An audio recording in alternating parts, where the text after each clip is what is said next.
நாங்கள் இந்த மாதிரி திருச்செந்தூர் கோவிலுக்கு வந்தோம், அந்த இடத்துல இந்த மாதிரி ஆயிடுச்சு சாமி, ஒன்றும் நாங்கள் கும்பிடல, எனக்கு தான் போகிறதா இருந்து என்ன பிரச்சனை தெரியலையே, இவங்க என்ன 4 ஹவர்ஸில் இன்ஜெக்ஷன் போட சொல்கிறாங்க, எனக்கு ஐசியூ சேஞ்ச் பண்ணிட்டாங்க.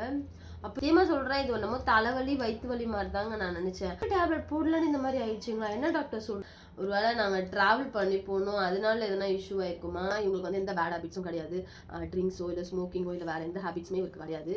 லைஃப்லேயே முக்கியம் வந்து உயிர் தானங்க, அந்த உயிர் பயம் காட்டிட்டாரு அப்படின்னு தான் நான் சொல்ல முடியும். ஹாய் ஃப்ரெண்ட்ஸ், இன்றைக்கி எனக்கு ரொம்ப பர்சனலான ஒரு ஸ்டோரி தான் வந்து ஷேர் பண்ணலான்னு சொல்லி வந்திருக்கேன். இது வந்து இந்த வீடியோ வந்து சப்ஸ்கிரைபர் கவுண்ட்காகவோ இல்லை வியூஸ்க்காகவோ இல்லை மற்றபடி எந்த ஒரு விஷயத்துக்காகவும் கிடையாது. இது ஒரு முக்கியமான ரீசனுக்காக தான் பண்ணுறேன். இந்த வீடியோ பார்த்துட்டு இது வந்து மெயினாக வந்து பிபி டேப்லெட் போடலன்னா இவ்வளோ பெரிய பிரச்சனை வரும் அப்படின்னு சொல்லிட்டு அதை வந்து சொல்ல முடியாது. 3 months பேக் பார்த்திங்கன்னா என்னோடய ஹஸ்பண்டுக்கு வந்து ஸ்ட்ரோக் வந்துருச்சு. அது ஆஃப்டர் ஆல் ஒரு பிபி மாத்திரை அப்படின்றது வந்து அது ஏற்றுக்க முடியாத ஒரு விஷயம். ஸோ அதை பற்றி தான் இதில் வந்து நான் ஷேர் பண்ண போகிறேன்.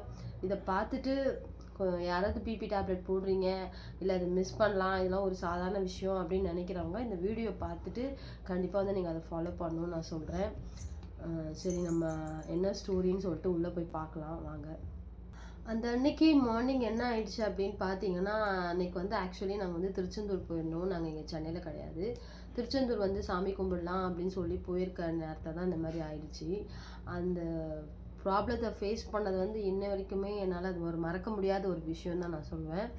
என்ன ஆயிடுச்சு அப்படின்னா, நாங்கள் வந்து சண்டேவே போயிட்டோம். பட்டு அங்கே வந்து ஸ்டே பண்ணி நம்ம சாமி பார்க்கணுன்னு சொல்லிட்டு நம்ம வந்து இது பண்ணல. நெக்ஸ்ட் டே மார்னிங் வந்து சரி எந்திரிச்சு இதே மாதிரி நம்ம கடலுக்கு போயிட்டு குளிச்சுட்டு அதுக்கப்புறம் திருப்பி ரூமில் வந்து ஃப்ரெஷ் ஆகிட்டு அகைன் வந்து சாமி கும்பிட போகலாம் அப்படின்னு சொல்லி தான் பிளான் பண்ணியிருந்தோம்.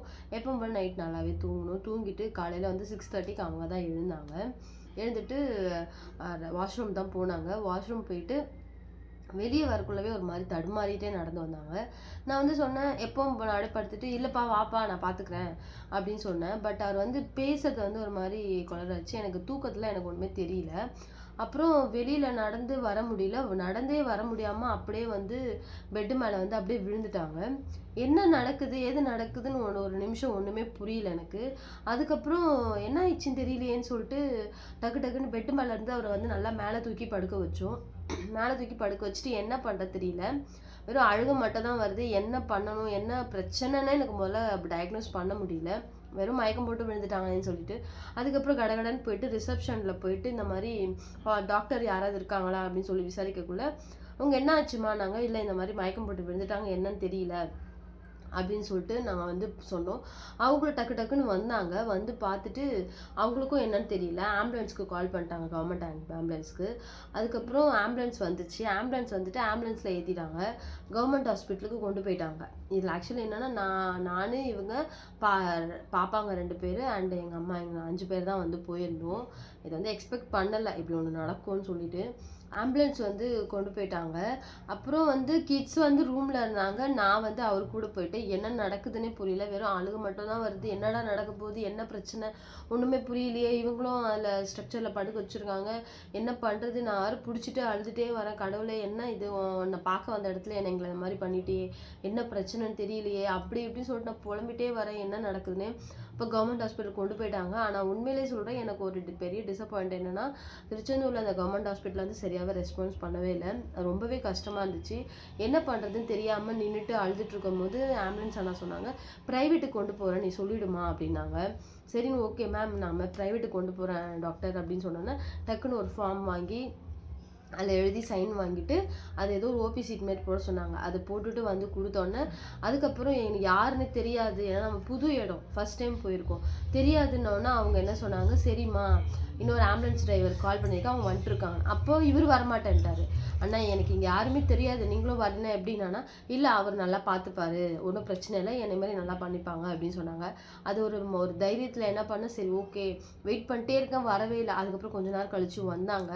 ப்ரைவேட் ஆம்புலன்ஸில் ஏற்றிட்டு அப்புறம் அவர்கிட்ட சொன்னேன், என்ன பிரச்சனைனா கேட்டேன். அவரும் வந்து எனக்கு தெரியலம்மா அப்படின்னாரு. ஆனால் வந்து இந்த ஸ்ட்ரோக் மாதிரி இருக்குது, இது ஒரு 4 ஹவர்ஸில் ஒரு இன்ஜெக்ஷன் போட்டால் சரியாயிடும்னாங்க. ஸ்ட்ரோக்னால் என்னன்னு எனக்கு தெரியாது. இதில் எதனால நான் வந்திருக்கோம்? எனக்கு தெரிஞ்சது ஹார்ட் அட்டாக், அது மட்டும் தான். ஸ்ட்ரோக்னா நமக்கு என்னென்ன தெரியல, இது ஹார்ட் அட்டாக் மட்டும் தான் நமக்கு தெரியும். என்ன பிரச்சனை தெரியல, இவங்க என்ன 4 ஹவர்ஸில் இன்ஜெக்ஷன் போட சொல்கிறாங்க, என்னவா இருக்கும் ஒன்றுமே புரியல. எனக்கு ஒரே டென்ஷன் மட்டும்தான் நடக்குது. இவங்க நல்லா சரி பண்ணி கொண்டு வந்துடணும், அது மட்டும்தான் ஓடிட்டுருக்கு மைண்டில் ஃபுல்லாக. நான் வந்து அழுக செய்கிறேன். அவங்க சொன்ன சிஸ்டர் அழுகாதீங்க, ஒன்றும் பிரச்சனை இல்லைன்னா. அதுக்கப்புறம் இந்த மாதிரி நாங்கள் புதுசாக இந்த மாதிரி கோவில் கும்பிட வந்தோன்னா இந்த மாதிரி ஆயிடுச்சு, எனக்கு இங்கே தெரியாது, இங்கே யாராவது எதனா நல்ல ஹாஸ்பிட்டலாக கொண்டு போங்க ப்ளீஸ்ண்ணா அப்படின்னு சொன்னோன்னே சரிம்மான்னு சொல்லி அவர் கூப்பிட்டு போனார். உண்மையிலே அவரையும் என்னால் லைஃப்பில் மறக்கவே முடியாதுன்னு நான் சொல்லுவேன். ஒரு நல்ல ஹெல்ப் பண்ணார் அந்த பர்சன். நான் அதுக்கப்புறம் நெக்ஸ்ட் வீடியோவில் அவரை பற்றி சொல்கிறேன். என்னென்னா அதுக்கப்புறம் உள்ளே கொண்டு போயிட்டு எமர்ஜென்சியில் தான் கொண்டு போனாங்க. என்ன இஷ்யூன்னு கேட்டாங்க, ஏஜ் கேட்டாங்க. 33. என்ன ஆயிடுச்சுன்னு தெரியல, இந்த மாதிரி மயக்கம் போட்டு வந்துட்டாங்க, வாஷ்ரூம் போனாங்க, அப்படி வெளியே வந்து விழுந்துட்டாங்க. எவ்வளோ நேரம் ஆச்சுன்னு தெரியுமானாங்க. 6:30 தான் எனக்கு ஞாபகம் இருக்குன்னு. ஓகேன்னு சொல்லி உடனே எனக்கு சொல்லலாங்க டக்குன்னு என்னது சிடி ஸ்கேனாப்பா, சிடி ஸ்கேன் எடுக்கலான்னு சொல்லிட்டு உள்ளே கூட்டு போயிட்டாங்க. இவங்க என்னடா இது 4 ஹவர்ஸில் அந்த அண்ணா இன்ஜெக்ஷன் போட்டால் சரியாயிடும்ன்றாங்க. என்ன பிரச்சனைனா நமக்கு தெரியல, 4 ஹவர்ஸில் ஒரு இன்ஜெக்ஷன் போட்டால் சரியாயிடும்னு சொல்கிறாங்க. என்ன பிரச்சனைன்னு தெரியலையே, ஏன் இங்கெல்லாம் கூட்டு போகிறாங்க, ஏன் டைம் வேஸ்ட் பண்ணுறாங்கன்னு சொல்லிட்டு ஒரு பக்கம் அழுகையாக வருது. என்னடா நடக்க போகுது, நமக்கு ஒன்றுமே புரியலையே. எனக்கு பயத்தில் என்ன பண்ணேன், அவங்க பின்னாடியே போகிறேன். ஏன்னா அதுக்குள்ளே வந்து நம்ம தான் கூட போகணும். கூட போயிட்டு அங்கே உட்கார வச்சுட்ருக்காங்க. அழுகுறேன், கடவுளே ஏன் இப்படி பண்ணேன், அவரை காப்பாற்றிட்டு எதுவும் பிரச்சனை இருக்கக்கூடாது, எதுவும் இவங்க சொல்கிற மாதிரிலாம் எதுவுமே இருக்கக்கூடாது அப்படின்னு சொல்லிட்டு நான் ஃபுல்லாக வந்து ப்ரே பண்ணுறேன். ப்ரே பண்ணிவிட்டு கொஞ்சம் நேரத்தில் வந்து உள்ளே இருந்து அந்த டாக்டர் எப்போ வந்தாருன்னு எனக்கு தெரியல, பெரிய டாக்டர். அவர் டக்குன்னு வந்துட்டு என்ன பண்ணார், கூப்பிட்டு உட்கார வச்சு மேம் இங்கே பாருங்கள், நான் அழுதுகிட்டே இருந்ததை பார்த்துட்டு வீட்டில் வேறு யாராவது வந்தால் கூப்பிடுங்கம்மா அப்படி சொன்னாங்க. எனக்கு இன்னும் அழுக வந்துச்சு, என்னடா சொல்ல போகிறாங்கன்ற மாதிரி. அதுக்கப்புறம் நான் வந்து சொன்னேன், இந்த மாதிரி யாரும் கிடையாது, நாங்கள் இந்த மாதிரி திருச்செந்தூர் கோவிலுக்கு வந்தோம், அந்த இடத்துல இந்த மாதிரி ஆயிடுச்சு சாமி, இன்னும் நாங்கள் கும்பிடல, இன்னைக்கு தான் போகிறதா இருந்துச்சு, இந்த மாதிரி ஆயிடுச்சு, எதுனாலும் நீங்கள் என்கிட்ட சொல்லுங்கள், நான் ஃபேஸ் பண்ணிக்கிறேன் அப்படின்னு அதையும் அழுதுகிட்டே தான் சொன்னேன். அவர் வந்து என்னம்மா நீ அப்படி சொல்லி ஒரு மாதிரி அழுதுகிட்டே சொன்னோன்னே சரி இருமா, அது ஒன்றும் இல்லை பார்த்துக்கலாம் அப்படி சொல்லி எக்ஸ்பிளைன் பண்ணுறாரு. ஆக்சுவலி ட்ரூவாக சொல்கிறேன், எக்ஸ்பிளைன் பண்ணுறாரு. எனக்கு ஒன்றும் புரியல. நமக்கு தேவை அந்த 4 ஹவர்ஸ் டைம் போகுது. என் ஃபோனையே பார்த்துட்டு இருக்கேன். அதுக்கப்புறம் நான் இது மட்டும் கரெக்டாக கேட்டேன், 4 ஹவர்ஸ்க்குள்ளே ஆயிடுச்சுங்களா, டைம் வந்து இது ஆயிடுச்சிங்களா அப்படி சொன்னேன். அது எவ்வளோ நேரம் ஆயிருக்குன்னு அதெல்லாம் எனக்கு தெரியலம்மா, ஆனால் 4 ஹவர்ஸ் ஆகலை. ஸோ நம்ம அந்த ப்ராசஸ் வந்து ஸ்டார்ட் பண்ணலாம். இது ஸ்டார்ட் பண்ணி 24x48 ஹவர்ஸில் அவருக்கான இம்ப்ரூவ்மெண்ட் வந்து நம்ம பார்க்கலாம். கை அசையிறது, கால் அசையிறது, பேசுறது பார்க்கலாம். ஆனால் வந்து கொஞ்சம் இதுவாக தான் வந்து ஸ்பீச் பண்ணுவாங்க அப்படின்னு சொன்னாங்க. ஏன் இந்தளவுக்கு என்ன நடக்குது எனக்கு ஒன்றும் புரியலையேன்னா, அவங்க வந்து பிபி டேப்லெட் எடுத்துகிட்டு இருக்காங்களா அப்படி கேட்டாங்க.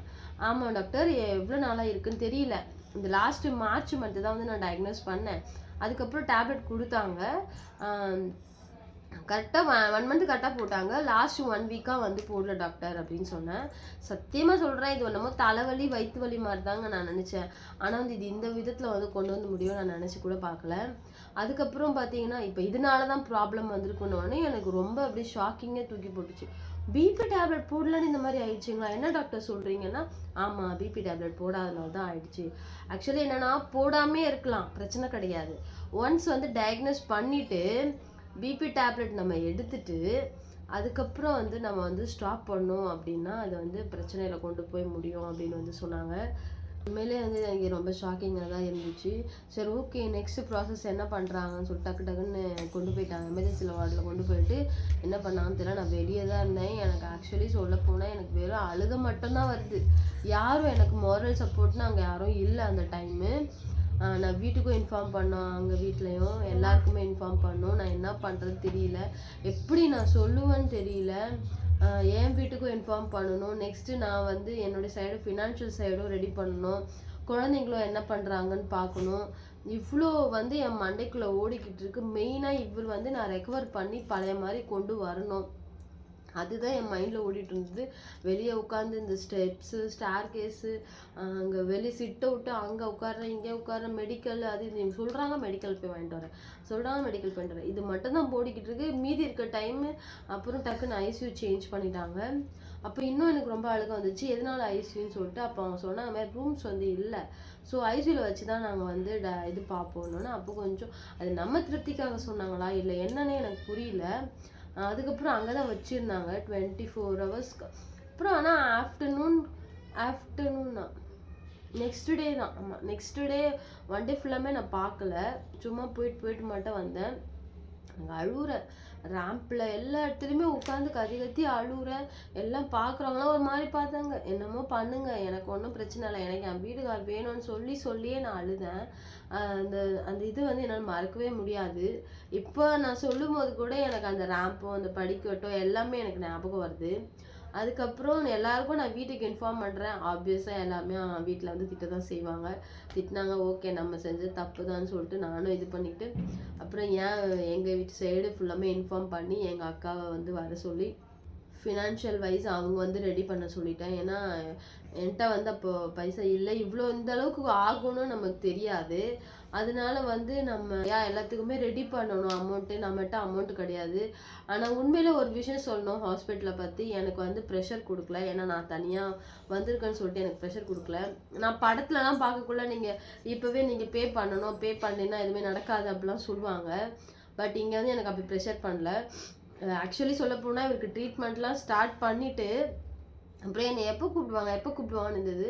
அப்புறம் என்ன டாக்டர் குகன் டாக்டர் தான் வந்து என்னை கூப்பிட்டாரு. பிஜி ஹாஸ்பிட்டல், உண்மையிலே ரொம்ப நல்ல ஹாஸ்பிட்டல் அது. டாக்டர் வந்து கூப்பிட்டுட்டு இந்த மாதிரி இது நாங்கள் பண்ணியிருக்கோம், அவங்களுக்கு வந்து மூளையில் வந்து இங்கே பிளாக் ஆகிருக்கு, பிளட்டு பிளாக் ஆகிருக்கு. இப்போ இந்த இடம் ஃபுல்லாக ரைட் சைடு இந்த இடம் ஃபுல்லாக வந்து சேதம் அடைஞ்சிருச்சு. இப்போ இந்த சுற்றி இருக்கிறது தான் வந்து இதை வந்து வேலை செய்ய வைக்கணும். அதுக்கான ஊசியை தான் இப்போ போட்டிருக்கோம். அது வந்து வேலை செய்ய வைக்கும் பொறுமையாக. நம்ம அதாவது 24x48 ஹவர்ஸில் 50% வந்து ரெக்கவர் ஆகிறது பார்க்கலாம். அதுக்கப்புறம் ஃபர்தராக வந்து நம்ம இன்ஜெக்ஷன் போடுறதுல, ஐவி போடுறதுல, அதுக்கப்புறம் நம்ம ஃபேமிலி கொடுக்கறது, நம்ம அதெல்லாம் வச்சு நம்ம அவளுக்கு இம்ப்ரூவ்மெண்ட் பார்க்கலாம் அப்படின்னு சொன்னாங்க. நான் வந்து ஒரே வார்த்தை தான் கேட்டேன், இப்போ அவங்க ஃபுல்லாக கம்ப்ளீட்டாக ரெடி ஆகிடுவாங்கல்ல டாக்டர் அப்படின்னு சொல்லி கேட்டேன். அவங்க வந்து அது நீங்கள் வெயிட் பண்ணோமா 48 ஹவர்ஸ் வெயிட் பண்ணோமா, இன்னும் அழ ஆரம்பிச்சு. ஏமா நீ சும்மா அழுதுட்டு இருக்காதம்மா, நீ தாம்மா தைரியமாக இருக்கணும், ஏமா அழுகுற அப்படின்னாங்க. இல்லை நீங்கள் எனக்கு ரெடி பண்ணி கொடுத்துடணும் அவரை, இது மாதிரிலாம் சொல்லாதீங்க அப்படின்னு சொன்னேன். அப்புறம் நான் வெளியே தான் வெயிட் பண்ணிட்டு இருந்தேன். அடிக்கடி நானே தான் போய் கேட்டுட்டு இருந்தேன், இப்போ நல்லா இருக்காங்களா அப்படின்னு சொல்லிட்டு. அப்புறம் ஃபேமிலி சைட்லேருந்து நைட் ஹாஸ்பிட்டலில் வந்து நான் டாக்டர்கிட்ட கிளியராக வந்து கேட்டேன், ஒருவேளை நாங்கள் ட்ராவல் பண்ணி போனோம் அதனால எதனா இஷ்யூ ஆயிருக்குமா, இல்லை நைட் வந்து அவங்க வேறு இது எடுத்தாங்க, ஃபுட்டு எடுத்தாங்க, எப்போவுமே எடுக்காத ஃபுட்டு, அதனால இதுமாரி ஆயிருக்குமா அப்படின்னு சொல்லி நான் கேட்டேன். இல்லை பிபி டேப்லெட் போடாதான் பிரச்சனை அப்படின்னோன்னு, நம்ம இதை போய் இப்படி கவனிக்காமல் விட்டுட்டோமே, பிபி டேப்லெட் போட்டிருந்தா இவருக்கு இந்த மாதிரி ஒரு இஷ்யூவே நடந்திருக்காது. ஆக்சுவலி சொல்லப்போனால் இவங்களுக்கு வந்து எந்த பேட் ஹேபிட்ஸும் கிடையாது, ட்ரிங்க்ஸோ இல்லை ஸ்மோக்கிங்கோ இல்லை வேறு எந்த ஹேபிட்ஸுமே இவருக்கு கிடையாது. எந்த ஹேபிட்டுமே இல்லாதனால தான் இவ்வளோ சீக்கிரம் இவருக்கு ரெக்கவரி பண்ண முடிஞ்சிச்சு.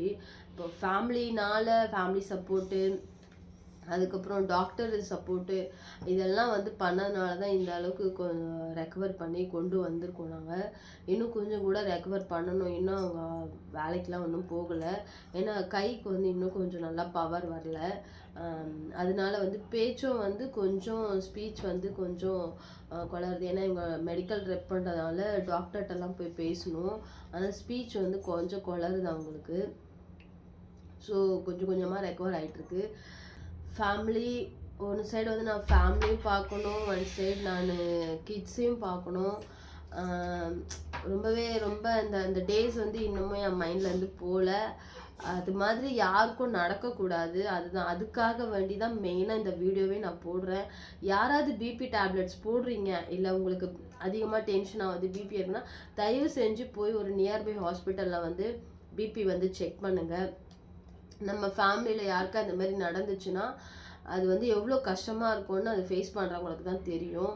ஏன்னா உண்மையாக சொல்கிறேன், நான் ஒரு சின்ன விஷயத்துக்கு கூட கடைக்கு போனது கிடையாது. இவங்க தான் எல்லாமே போயிருக்காங்க.